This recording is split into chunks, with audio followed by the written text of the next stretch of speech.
داعی حق داعی دین داعی ایمان ہے، نام ہے دارالعلوم احیاء سنت شان ہے۔ بسم اللہ الرحمن الرحیم وبالوالدین احسانا، صدق اللہ العظیم۔ حضرت عبداللہ ابن عباس رضی اللہ تعالی عنہما کی روایت میں ہے کہ آپ صلی اللہ علیہ وسلم نے ارشاد فرمایا کہ اللہ کی لعنت اس پر ہے جو غیر اللہ کے لیے ذبح کرے۔ نمبر 2، اللہ کی لعنت اس پر ہے جو زمین پر اللہ کے حدود کو پامال کرے۔ اور نمبر 3، اللہ کی لعنت اس پر ہے جو اپنے والدین کو برا بھلا کہے۔ اور حضرت ثوبان رضی اللہ تعالیٰ عنہ کی روایت میں 3 آدمیوں پر بھی اللہ کی لعنت ذکر فرمائی، اور یہ فرمایا کہ ان 3 قسم کے لوگوں کو کوئی عمل جو ہیں ان کا اللہ کے یہاں قابل قبول نہیں ہوگا۔ ایک شرک کرنے والا، نمبر 2 والدین کی نافرمانی کرنے والا، اور نمبر 3 میدان جنگ سے بھاگنے والا، فرار ہونے والا۔ جو پہلی روایت حضرت عبداللہ ابن عباس رضی اللہ تعالی عنہما کی ہے، اس میں حضور اکرم صلی اللہ علیہ وسلم نے لعنت کا ذکر فرمایا۔ اب لعنت کسے کہتے ہیں؟ اللہ کی رحمت سے دوری کا نام لعنت ہے۔ اللہ تعالیٰ نے قرآن مجید میں چند لوگوں پر لعنت فرمائی ہے، اس میں جھوٹ بولنے والوں پر لعنت ہے، شیطان پر لعنت ہے، اور بھی بہت سارے لوگ جو ہیں جن پر اللہ کی لعنت کا تذکرہ ہے۔ تو جس طرح قرآن مجید میں لعنت کا ذکر آیا، احادیث نبوی صلی اللہ علیہ وسلم میں لعنت کا ذکر آیا، تو لعنت کا مطلب یہ ہوا کہ اللہ کی رحمت سے وہ شخص دور ہے۔ اور ظاہری بات ہے جو آدمی اللہ کی رحمت سے دور ہوگا تو جس پر اللہ کی لعنت ہوگی یعنی اللہ کا عتاب ہے اس پر، اللہ تعالیٰ جو ہے اس سے ناراض ہے، اور جو ہے اللہ رب العزت نے اپنی رحمت سے اس کو دور کر دیا۔ جیسے مثال کے طور پر ایسا ہے کہ جس بچے سے ہم خوش ہوتے ہیں ہم اپنی رحمت اس پر نچھاور کرتے ہیں، کبھی اس سے پیار کرتے ہیں، کبھی اس کو کوئی چیز دیتے ہیں، کبھی اس کو لیے گفٹ لاتے ہیں۔ لیکن اگر کوئی بچہ جو ہے ہماری بات نہ مانے اور ہمیں تنگ کرے تو ہم اس کو کوئی چیز نہیں دیتے، ہم اس کو کوئی چیز نہیں دیتے۔ اسی طرح جو ہے یہ وہ لوگ ہیں جن پر اللہ کی لعنت ہے، یعنی اللہ اپنی رحمت سے ان کو محروم رکھتے ہیں، اللہ اپنی رحمت سے ان کو محروم رکھتے ہیں۔ اس میں جو ہے نمبر 1 جو اللہ کے علاوہ کے نام پر جو ہے جانور کو ذبح کرے، غیر اللہ کے نام پر ذبح کرنا، پیر کے نام پر، فقیر کے نام پر، یہاں تک کہ نبی کے نام پر بھی اگر کوئی آدمی جو ہے ذبح کرتا ہے تو وہ غیر اللہ کے اندر شمار ہو جاتا ہے۔ اس لیے جب ہمیں کسی کے ایصال ثواب کے لیے کرنا ہے تو ہم ذبح کریں گے اللہ کے نام پر، اور اس کا ثواب جو ہے اس بندے کو پہنچے گا جس کا ہماری نیت ہے۔ تو معلوم یہ ہوا کہ جو غیر اللہ کے نام پر ذبح کرتے ہیں ان پر اللہ کی لعنت ہے، ان پر اللہ کی لعنت ہے۔ جیسے مشرکین مکہ کے یہاں یہ عام ہوتا تھا کہ وہ جانوروں کو غیر اللہ کے نام پر، بتوں کے نام پر چڑھاوا چڑھاتے تھے۔ آج بھی ہندوؤں میں ابھی بھی ہے، اور بہت سارے جو ہیں مسلمان جو دین سے ناواقف ہے وہ بھی جو ہیں اس طرح کے کام کرتے ہیں۔ تو اس لیے یہاں اس حدیث میں اللہ کے نبی علیہ الصلوۃ والسلام نے فرمایا کہ جو شخص غیر اللہ کے نام پر جانور کو ذبح کرے، فرمایا وہ اس پر اللہ کی لعنت ہے۔ نمبر 2، دوسرا وہ شخص جو زمین پر حدود کو پامال کرے۔ اب یہاں حدود سے 2 چیزیں مراد ہیں۔ ایک چیز تو یہ ہے کہ جس کو اللہ تعالیٰ نے قرآن مجید میں حدود کا تذکرہ فرمایا۔ کیا مطلب یہ ہے کہ اگر کوئی آدمی چور ہے اور چوری کرے تو اس کا ہاتھ کاٹ دینا، یہ حد ہے، یہ حدود ہے، حدود اللہ ہے۔ اگر کوئی بندہ جو ہے کسی پاک دامن عورت پر بہتان مارے تو اس کو 80 کوڑے لگانا، یہ جو ہے یہ حدود ہے۔ اسی طرح اگر کوئی آدمی زنا کرے، اگر وہ شادی شدہ ہے تو اس کو جو ہے رجم کر دیا جائے گا، پتھر مار مار کے اس کو مار دیا جائے گا۔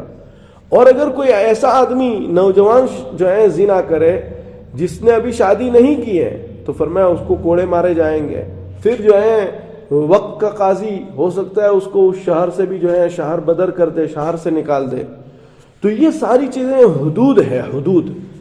ایک تو مطلب یہ ہے کہ بھئی ان حدودوں کو پامال کرنے والے پر اللہ کی لعنت ہے، یعنی اس کا مطلب یہ ہوا کہ بھئی اگر کسی جگہ جو ہے اس طرح لوگ مل جائے، قاضی اور جج مل جائے اور اس طرح کے مجرموں پر جو حدود جو ہے اللہ کی حدود کو قائم کرنا ہے وہ قائم نہ کرے تو فرمایا ان لوگوں پر اللہ کی لعنت ہے۔ دوسرا اس کا مطلب یہ ہے کہ حدود اللہ سے اللہ کے اوامر مراد ہے، یعنی اس میں ہر مومن فرمایا جب وہ اللہ کی حدود کو پامال کرتا ہے، اللہ نے ایک حکم دیا ہے کہ بھئی تمہیں ایسا کرنا ہے، اگر وہ ایسا نہیں کرتا تو فرمایا پھر وہ اللہ کی لعنت کا مستحق ہوتا ہے۔ اس لیے جو ہے محدثین نے یہ فرمایا کہ بھئی اللہ کی رحمت سے دوری، فرمایا جب آدمی اللہ کی نافرمانی کرتا ہے تو وہ اللہ کی رحمت سے دور ہو جاتا ہے۔ دو بات۔ تیسری بات یہاں جو فرمایا اپنے والدین کو برا بھلا کہنا، ہاں یعنی والدین کو جو ہے برا کہنے والا فرمایا اس پر اللہ کی لعنت ہے، اس پر اللہ کی لعنت ہے۔ کیا مطلب برا کہنے میں؟ برا میں گالی بھی آ گئی، برے میں جو ہے سخت بات بھی آ گئی، برے کے اندر جو ہے بہت ساری چیزیں آ گئی۔ ہاں تو یہاں پر اس لیے کہ قرآن مجید نے کیا فرمایا، وَلَا تَقُلْ لَهُمَا اُف، کہ والدین کو اف تک نہ کہو۔ ہاں تو معلوم یہ ہوا کہ بھئی یہ بری باتیں کہنا یہ اللہ کے اس حکم کی نافرمانی ہے۔ اس لیے یہاں پر اللہ رب العزت نے فرمایا، اللہ کے نبی علیہ الصلوۃ والسلام نے، کہ بھئی ان لوگوں پر اللہ کی لعنت ہے جو غیر اللہ پر ذبح کرتے ہیں غیر اللہ کے نام پر۔ نمبر 2 جو زمین پر اللہ کی حدود کو پامال کرتے ہیں، اور نمبر 3 فرمایا جو والدین کے نافرمان ہیں، جو والدین کے نافرمان ہیں۔ فرمایا ان لوگوں پر اللہ کی رحمت نازل نہیں ہوتی، وہ اللہ کی رحمت سے بہت دور ہے، اللہ کی لعنت ہے ان لوگوں پر۔ جیسے اللہ تعالیٰ نے فرمایا قرآن مجید میں لعن الذین کفروا، اللہ تعالیٰ کی لعنت ہے کافروں پر۔ ہاں ایک جگہ اللہ تعالیٰ فرماتا ہے کہ لعن الذین کفروا، اور اللہ تعالیٰ فرماتا ہے کہ یہود پر اللہ کی لعنت ہے، نصارہ پر اللہ کی لعنت ہے۔ تو یہ جو ہے اللہ کی لعنت کا مطلب یہ ہے کہ اللہ کی رحمت سے دور ہے۔ ہاں ان پر کبھی بھی اللہ تعالیٰ اپنی رحمت جو ہے نچھاور نہیں فرماتا۔ معلوم یہ ہوا کہ یہ وہ اعمال ہے جس سے آدمی کو بہت بچنے کی ضرورت ہے، بہت بچنے کی ضرورت ہے۔ ہاں ایک حدیث میں اللہ کے نبی علیہ الصلوۃ والسلام نے یہ فرمایا کہ اگر کوئی آدمی جو ہے 3 چیزوں کے ساتھ جو ہے عمل انسان کو مفید نہیں رہتا ہے، یعنی 3 کام کرے تو پھر کتنے ہی نیک عمل کرے اس کا نیک عمل اس کو کوئی فائدہ نہیں پہنچائے گا۔ نمبر 1 اللہ کے ساتھ شرک کرتا ہے، تو اب اللہ کے ساتھ ایک طرف شرک کرتا ہے، دوسری طرف وہ حج بھی کرے، عمرہ بھی کرے، زکوٰۃ بھی دے، سب کچھ کرے، لیکن شرک کرتا ہے تو فرمایا اس کا کوئی نیک عمل جو ہے اس کو فائدہ نہیں پہنچائے گا۔ نمبر 2 جیسے کافر جو ہے یہ اللہ کی اطاعت جو ہے نہیں کرتا، اللہ کو نہیں مانتا، لیکن وہ دنیا میں رفائی کام کرتے ہیں۔ ہاں وہ جو ہے چیریٹی کا کام کرتے ہیں، بہت ساری چیریٹی ہاں وہ دنیا کے اندر ہے، اور وہ جو ہے غیر مسلموں کی ہیں، اور وہ بھی جو ہے چیریٹی کا کام کرتے ہیں، لوگوں کو کھلاتے ہیں۔ ابھی میں نے دیکھ رہا تھا کسی جگہ لکھا ہوا میں نے پڑھا کہ بھئی جو ہے یہ لوگ ایک چیریٹی ہے، اس چیریٹی میں کیا ہے کہ یہ ان کے کرسمس جو اپنا تہوار مناتے ہیں، اس تہوار میں جتنے سڑکوں پر لوگ ہوں گے ان لوگوں کو جو ہے وہ کمرے کے اندر رکھیں گے، ہوٹلوں میں رکھیں گے، ہاں کہ بھئی جو ہے ان کا تہوار ہے۔ تو دیکھو یہ بھی ایک اعتبار سے، چاہے وہ اپنے اعتبار سے کچھ نہ کچھ تو کر رہے ہیں، کچھ نہ کچھ اپنے اعتبار سے وہ نیکی کر رہے ہیں، لیکن اللہ کے یہاں وہ نیکی قابل قبول نہیں ہے۔ ہاں ان کی اس نیکی کا اللہ تعالیٰ بدلہ دنیا میں ان کو دے دے گا، آخرت میں کچھ نہیں ملے گا۔ تو اسی طرح فرمایا اگر کوئی بندہ شرک کرتا ہے تو کتنے ہی نیک اعمال کرے اس کا وہ نیک عمل اس کو کوئی فائدہ نہیں پہنچائے گا، الا یہ کہ وہ اپنی توبہ کر کے دنیا سے زندگی گزار کر جائے۔ نمبر 2 والدین کا نافرمان جو ہے کتنے ہی نیک عمل کر لے، کتنے ہی نیک عمل کر لے، اللہ کے یہاں ان کے نیک اعمالوں کی کوئی حیثیت نہیں ہے، کوئی حیثیت نہیں ہے. ہاں اللہ کے یہاں ان کے اعمال بیکار ہے، ہاں جو ہے سب جو ہے اکارت ہے. اس لیے والدین کی نافرمانی فرمایا اس سے اپنے آپ کو بہت بچانا ہے. بہت ممکن ہے کہ بہت سارے لوگ شرک نہ کرتے ہو، ہاں شرک سے اپنے آپ کو بچاتے ہو، لیکن بہت ممکن ہے کہ بہت سارے لوگ والدین کی نافرمانی کر دیتے ہیں. ہاں شادی میں، بیاہ میں، ایسے مختلف مواقع آتے ہیں، ہاں فرمایا جس میں وہ اپنی ضد کی وجہ سے والدین کی نافرمانی کر بیٹھتے ہیں. اس لیے یہاں پر فرمایا کہ بھئی والدین کے نافرمان ہو، وہ بھول جائے ہاں کہ اللہ تعالیٰ اس کی کوئی عمل کو قبول فرمائے، کوئی نیک عمل کو اللہ قبول فرمائے. فرمایا ہاں الا یہ کہ وہ اپنے والدین سے جو ہے معافی مانگ لے، گناہوں کے سے توبہ کر لے، اور تو پھر الگ بات ہے، پھر تو اللہ تعالیٰ جو ہے قبول فرماتا ہے. اور نمبر 3 فرمایا کہ میدان جنگ سے بھاگ جانا.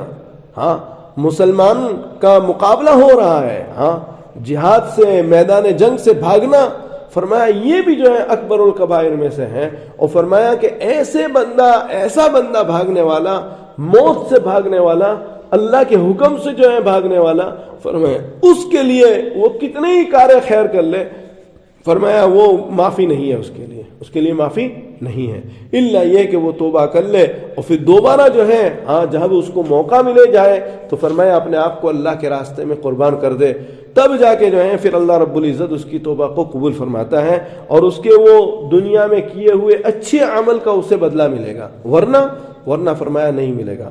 تو معلوم یہ ہوا کہ چند اعمال ایسے ہیں کہ انسان اگر دنیا کے اندر ان اعمالوں کو کرتا ہے ہاں تو فرمایا پھر نیکی اس کو اثر نہیں کرتی.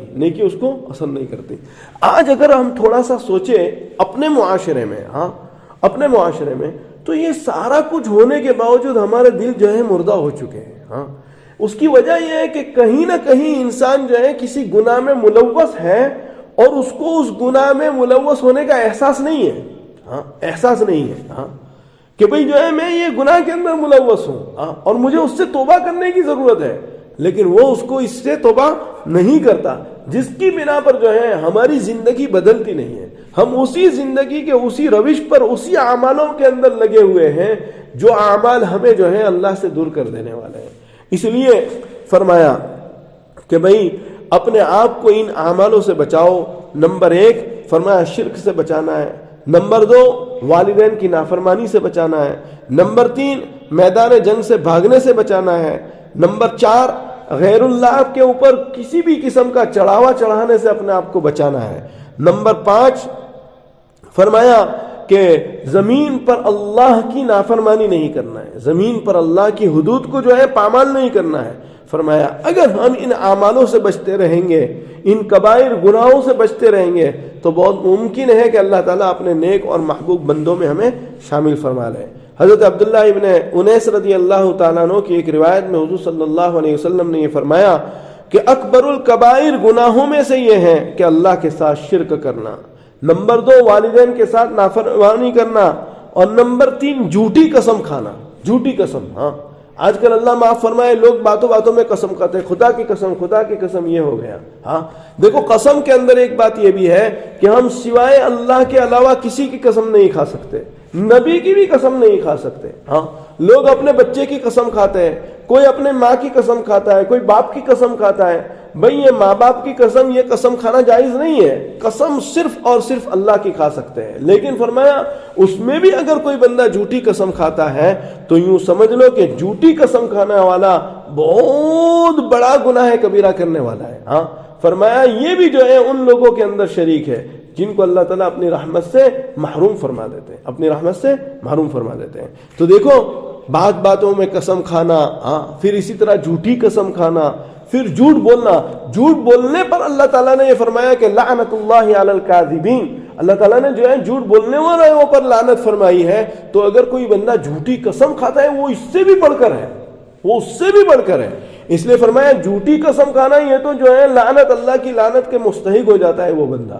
اس لیے اپنے آپ کو جو ہے قسموں سے بچانا.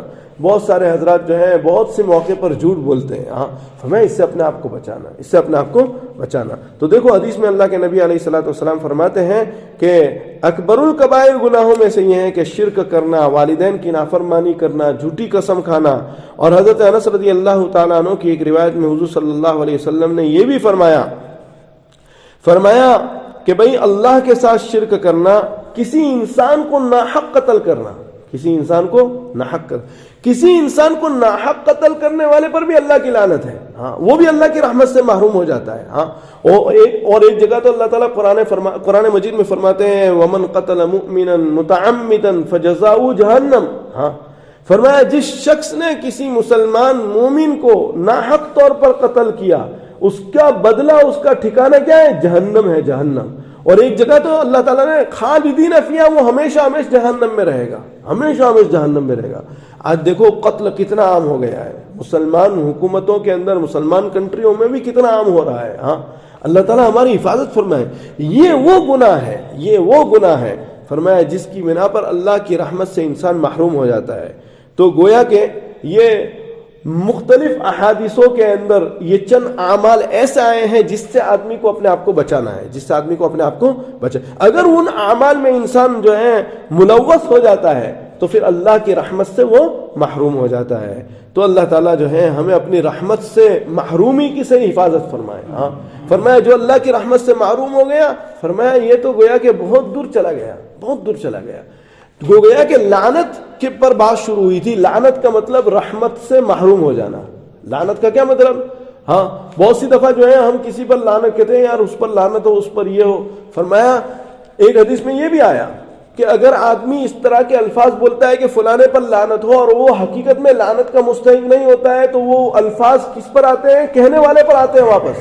ہاں اس لیے اللہ کی لعنت کا جو ہے یہ لفظ بھی استعمال نہیں کرنا چاہیے آدمی کو, خاص طور پر مسلمانوں کے لیے. ہاں اس لیے کہ حضور نے کیا فرمایا کہ اگر آدمی اپنی زبانوں کے اندر بات چیتوں میں کہتے ہیں کہ فلانے پر لعنت ہو, وہ لعنتی ہے, نعوذ باللہ. یہ عام متن ہمارے یہاں اس طرح الفاظ لوگ بولتے ہیں. فرمایا حدیث میں اللہ کے نبی علیہ الصلوۃ والسلام نے فرمایا اگر وہ بندہ حقیقت میں لعنت کا مستحق نہیں ہے تو پھر وہ لعنت پلٹ کر اسی پر آتی ہے, اس لیے فرمایا کہ اپنی زبان کا خوب احتیاط کرے, زبان کو جو ہے بہت اچھی طرح استعمال کرے. ہاں فرمایا کہ زبان کا استعمال اگر آدمی صحیح طور پر کر لے تو اس طرح کی بہت ساری چیزوں سے اپنے ہی آپ کو محفوظ کر لیتا ہے. تو گویا کہ ان احادیثوں کے اندر خاص طور پر اس بات کا ذکر کیا گیا کہ بھئی والدین کے نافرمان پر اللہ کی لعنت ہے, والدین کی نافرمان پر اللہ کی لعنت ہے. تو گویا کہ اللہ کی لعنت سے اپنے آپ کو بچانے کے لیے اپنے والدین کو ہمیشہ خوش رکھنے کی کوشش کرنی چاہیے. تو اللہ تعالی ہمیں اس کی توفیق عطا فرمائے. یہ ایسے گناہ ہے معاشرے کے اندر جس کو بعض دفعہ ہم گناہ بھی نہیں سمجھتے. اس لیے روایت میں آتا ہے کہ بھئی اگر کبھی آپ غصے کی وجہ سے کسی پر آپ نے غصہ کر دیا, اور جب آپ کا غصہ ٹھنڈا ہو گیا اور آپ کو جب یہ سمجھ آ گئی کہ بھئی میں نے زیادتی کی ہے, تو فرمایا اس سے معافی مانگ لو.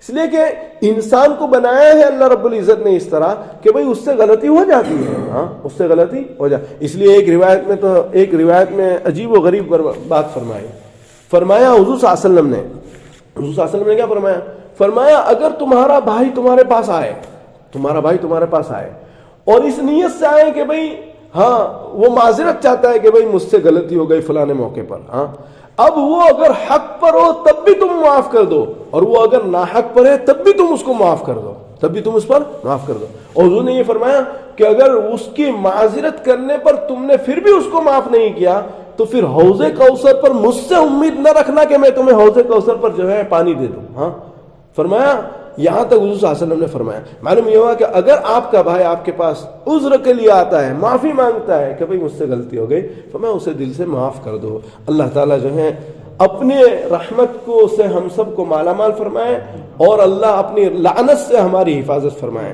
ربنا تقبل منا انك انت السميع العليم وتب علينا يا مولانا انك انت التواب الرحيم. سبحان ربك